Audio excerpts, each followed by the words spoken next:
Hello guys, ഇന്ന് നമുക്കൊരു variety പിടിച്ചാലോ? നമ്മുടെ സമൂഹത്തിൽ നായകനായും പ്രതിനായകനായും നിൽക്കുന്ന ഒരു പ്രതിഭാസം, ആ ഒരു പ്രതിഭാസത്തെ പറ്റിയിട്ടാണ് ഇന്ന് ഞാൻ നിങ്ങളോട് ഡിസ്കസ് ചെയ്യാൻ പോകുന്നത്. നമ്മുടെ സീരിയലുകൾ. ആക്ച്വലി എൻ്റെ കുട്ടിക്കാലത്ത് ഓരോ സീരിയലും ആഴ്ചയിൽ ഒരു എപ്പിസോഡ് എന്നുള്ള രീതിയിലാണ് ഉണ്ടായിരുന്നത്. പിന്നീട് അത് ദിവസേനയുള്ള എപ്പിസോഡ്സ് ആയി. അങ്ങനെ 90s സീരിയൽസ് ഭയങ്കര പോപ്പുലറായി. എല്ലാ ദിവസവും സീരിയൽസ് വന്നു തുടങ്ങി. പിന്നെ പുരാണ സീരിയൽസ്, ഇപ്പൊ രാമായണ മഹാഭാരതം ഒക്കെ ടി വിയിൽ വന്നു തുടങ്ങി. അതൊക്കെ ഭയങ്കര പോപ്പുലർ ആയിരുന്നു. ഇപ്പോഴത്തെ ഏറ്റവും വലിയ സൂപ്പർ ഹിറ്റ് മൂവിനേക്കാൾ സൂപ്പർ ഹിറ്റ് ആയിരുന്നു. അതിലെ ക്യാരക്ടേഴ്സ് അഭിനയിച്ച ആക്ടേഴ്സ് പോലും ഭയങ്കര സൂപ്പർ സ്റ്റാർസ് ആയിരുന്നു. അങ്ങനെ സീരിയലുകളിലൂടെ വന്ന ആക്ടേഴ്സ് അനവധിയാണ്, ഇൻക്ലൂഡിങ് നമ്മുടെ ബോളിവുഡ് സൂപ്പർ സ്റ്റാർ ഷാറുഖ് ഖാൻ വരെ. മലയാളത്തിൽ ഏഷ്യാനെറ്റിൽ തന്നെയായിരുന്നു ഏറ്റവും കൂടുതൽ സൂപ്പർ ഹിറ്റ് സീരിയൽസ് ഒക്കെ ഉണ്ടായിരുന്നത്. ഈ സീരിയലുകളൊക്കെ വരുന്നതിന് മുൻപ് മംഗളം, മനോരാജ്യം, മനോരമ മുതലായ വാരികകളായിരുന്നു ഏറ്റവും അധികം പോപ്പുലർ ആയിരുന്നത്. അതിൽ വന്നിരുന്ന കുറെ പൈങ്കിളി നോവലുകൾ, ആദ്യത്തെ സീരിയലുകളൊക്കെ ഈ പറയുന്ന പൈങ്കിളി നോവലുകളുടെ ഒരു ദൃശ്യാവിഷ്കാരമായിരുന്നു. പോപ്പുലറായി തുടങ്ങിയപ്പോൾ സീരിയലുകളുടെ ക്യാരക്ടർ മാറി തുടങ്ങി. അത് കൈകാര്യം ചെയ്യുന്ന വിഷയങ്ങളും ഭയങ്കര ഇന്റൻസ് ആയി തുടങ്ങി. അവിഹിതം,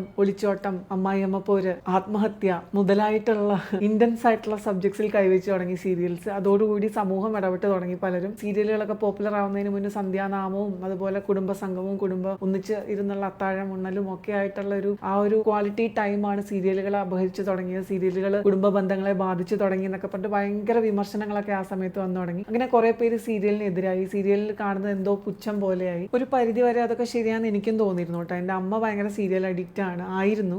അപ്പം ഇപ്പം ആണോന്ന് എനിക്കറിയില്ല. കാരണം ഇപ്പം വീട്ടിൽ ടി വി പോലും റീചാർജ് ചെയ്യാറില്ല. എൻ്റെ ഡിഷ് ടി വി ആണ്. അത് ഞാൻ ഓൾമോസ്റ്റ് 1-2 വർഷമായി റീചാർജ് ചെയ്തിട്ട്. കാര്യങ്ങൾ ഇങ്ങനെയൊക്കെ ആണെങ്കിലും കോവിഡ് സമയത്ത് കുറേ ആൾക്കാർ, ഇൻക്ലൂഡിങ് മൈസെൽഫ്, സീരിയലുകൾ കാണാൻ നിർബന്ധിതരായി സത്യം പറഞ്ഞാൽ. കാരണം നമുക്ക് വേറൊന്നും ഇല്ല. അന്ന് ഞാൻ കണ്ടു തുടങ്ങിയ 1-2 സീരിയലുകൾ ഉണ്ടായിരുന്നു. അമ്മ കാണുമ്പോൾ കൂടിരുന്ന് കാണുന്നതാണ്. അങ്ങനെ ഞാൻ സ്ഥിരമായിട്ടൊരു സീരിയൽ കണ്ടു തുടങ്ങി. അത് ചിപ്പിയുടെ പ്രൊഡക്ഷൻ കമ്പനിയുടെ സാന്ത്വനം എന്ന് പറഞ്ഞ സീരിയലായിരുന്നു. ഇപ്പം വരെ അത് വലിച്ചു നീട്ടുന്നുണ്ടെന്ന് ഞാൻ അറിഞ്ഞു. പക്ഷെ അന്ന് ആ സമയത്ത് 1-2 വർഷം ഞാനത് കാണാറുണ്ടായിരുന്നു. അത് ഹോട്ട്സ്റ്റാറിൽ അതിന്റെ തമിഴ് പതിപ്പും, അതായത് ഒരു തമിഴ് സീരിയലിന്റെ റീമേക്ക് ആയിരുന്നു അത്. പാണ്ഡ്യൻ സ്റ്റോഴ്സ് എന്നായിരുന്നു തമിഴ് സീരിയലിന്റെ പേര്. അപ്പം അന്ന് ഞാൻ ആ പാണ്ഡ്യൻ സ്റ്റോഴ്സും ഇതും മാറി മാറി ഹോട്ട്സ്റ്റാറിൽ കാണുമായിരുന്നു. അതിന്റെ തീം ഒരു പ്രത്യേക തീമായിരുന്നു. ഇഷ്ടമില്ലാത്ത 2 പേര് തമ്മിൽ ഇഷ്ടമായി വരുന്ന ഒരു പ്രണയത്തിന്റെ ഒരു ബേസ് ഉള്ളതുകൊണ്ടാണ് സത്യം പറഞ്ഞാൽ ഞാനത് കണ്ടു തുടങ്ങി കേട്ടോ. ഒരു 2 വർഷം കഴിഞ്ഞപ്പോൾ സീരിയലൊക്കെ നിർത്തിയിട്ടോ. കാരണം നമുക്ക് കണ്ടതും അടുക്കും കുറച്ച് കഴിയുമ്പോൾ. ഇപ്പൊ സീരിയലുകൾ ഉണ്ടോന്ന് പോലും എനിക്കറിയില്ല. ബിക്കോസ് ഞാൻ ഈവൻ ഹോട്ട്സ്റ്റാറിൽ പോലും അതൊന്നും നോക്കാറില്ല. ഹോട്ട്സ്റ്റാറിൽ വല്ല സിനിമയൊക്കെ കാണാൻ വേണ്ടി കയറുന്നല്ലാണ്ട് സീരിയൽസ് ഒന്നും അങ്ങനെ ചെക്ക് ചെയ്യാറ് തന്നെ ഇല്ല. ഇപ്പോഴും സീരിയൽ അഡിക്ട്സ് ആയിട്ടുള്ള ആൾക്കാരൊക്കെ ഉണ്ടെങ്കിൽ ഒന്ന് കമന്റ് ചെയ്യും കേട്ടോ. നിങ്ങളുടെ ഇഷ്ടപ്പെട്ട സീരിയലുകളൊക്കെ ഒന്ന് കമന്റ് ചെയ്യും. ഞാൻ നോക്കട്ടെ. വീട്ടിലെ ടി വി ഇങ്ങനെ പൊടി പിടിച്ചിരിക്കുകയാണ്. അതിനി തൂക്കി വിറ്റാലോ എന്നാണ് ഞാൻ ആലോചിക്കുന്നത്. കാരണം അതുകൊണ്ട് പ്രത്യേകിച്ച് കാര്യമൊന്നുമില്ല. ഈ വിഷയം ഇത്രയേ ഉള്ളൂ. അടുത്ത വീഡിയോയിൽ മറ്റെന്തെങ്കിലും വിഷയമായി വരുന്നത് വരെ tata, bye bye, see U.